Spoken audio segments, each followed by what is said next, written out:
Greetings internet, it's Monica, and today I am sharing with you my September TBR. Now I am so excited for the books that I'm planning on reading this September. I just think that they're gonna be hopefully good ones, because if you watched my recent reads video, you will know that I read some stinkers in the month of August. So I was very selective this month, and I'm just very excited for these next few picks. Starting off, I am going to talk about a book that I am actually currently reading. I started this in August. There's a couple days left in August, so I guess I could finish it before the end of the month, but there's a likeliness that I will be still reading it in September, and that is Spinning Silver by Naomi Novik. This is a story that is set in sort of a Russia type of location. There's lots of snow and lots of fur, so that's my inference here. Follows three different girls, basically, for the most part, who are all in some shape or form being pushed down by society, oftentimes by men who are sort of under different men's power, and how they claw their ways out of that. And I just love this book so much. This book is so atmospheric. It's based a lot around like different myths and stories. So one of the stories is the story of Rumpelstiltskin. That's sort of the main myth that runs throughout the book, but it's multiple perspectives, and there's a couple different women that you follow the story of. Anyways, super atmospheric. I love the characters. You start off the book by following my favorite character so far, Miriam, who is the daughter of a moneylender, but he's like not a good moneylender. He's really bad at asking for the money back and getting it back. So she takes it upon herself to go through the village and like makes people pay up. And throughout the entirety of like the beginning, for like the first 50 pages, I had Rihanna's "Bitch Better Have My Money" stuck in my head, because like that is Miriam.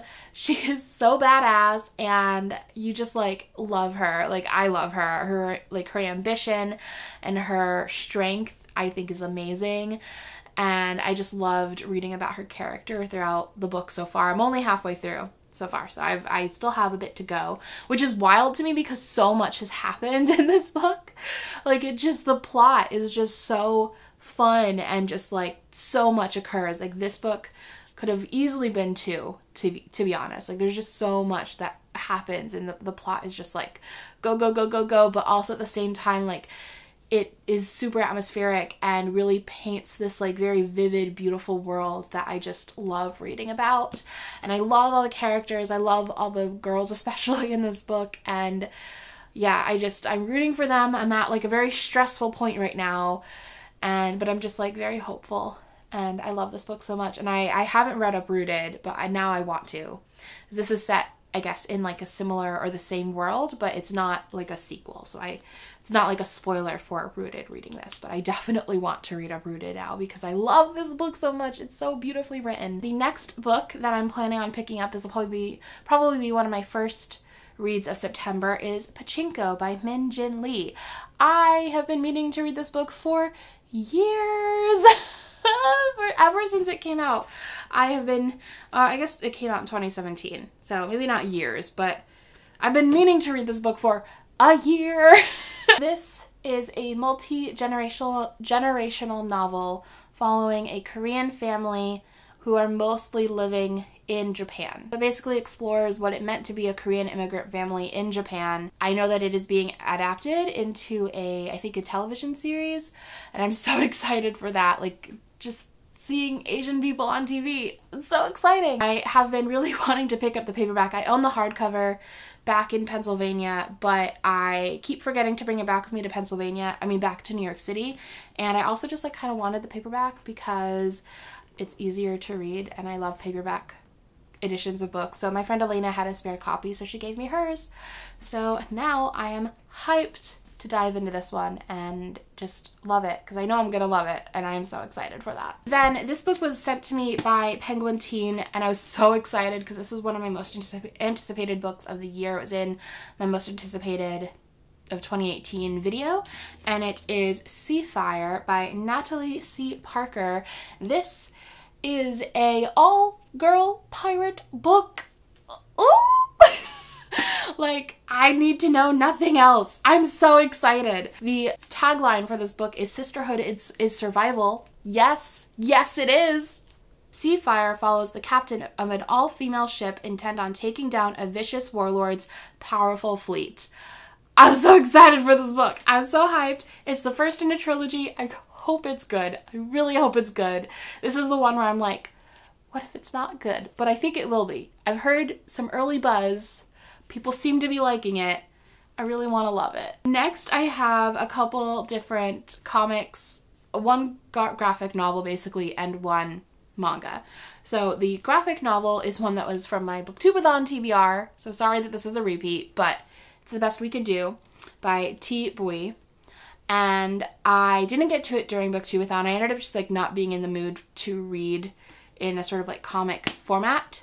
So now I am, and I'm so excited to read this book. It is about a family who are from South Vietnam, and they immigrate to America in the 1970s to escape the fall of South Vietnam. And it's about what it was like to like immigrate to America, and especially like as a child, like watching your parents struggle and just work to give you the best life possible. I know that this book is gonna make me cry. But I'm excited for it, and it's just so beautiful. Like, the cover itself, I love it. So I can't wait to finally read this one. Lastly, I am going to be picking up, this is probably not the only manga I'm picking up, this is the one that I'm like, I have to read that this month. And it's because of you guys, because I hauled this in my last book haul, and like, y'all are in love with this book. So many people commented about how much they loved it. And it is Kimi ni Todoki, From Me to You. This is volume 1.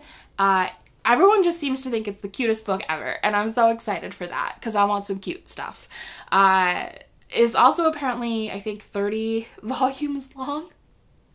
So it's a bit of a commitment of a read, but I am excited for that nonetheless. The main girl character is like the perfect female lead, but for like a horror film, and it's about her having this sort of like contemporary romance with the like popular guy of her school, and I'm just very excited for it. Sounds cute and weird, and I can't wait. So that's what I'm reading in the month of September. Hopefully I will get to a few more things than that, but that is what I'm thinking. I'd love to hear what you guys are planning to read in September, or if there are any books that are coming out in September that you're really excited for, and I'll talk to y'all next time. Bye!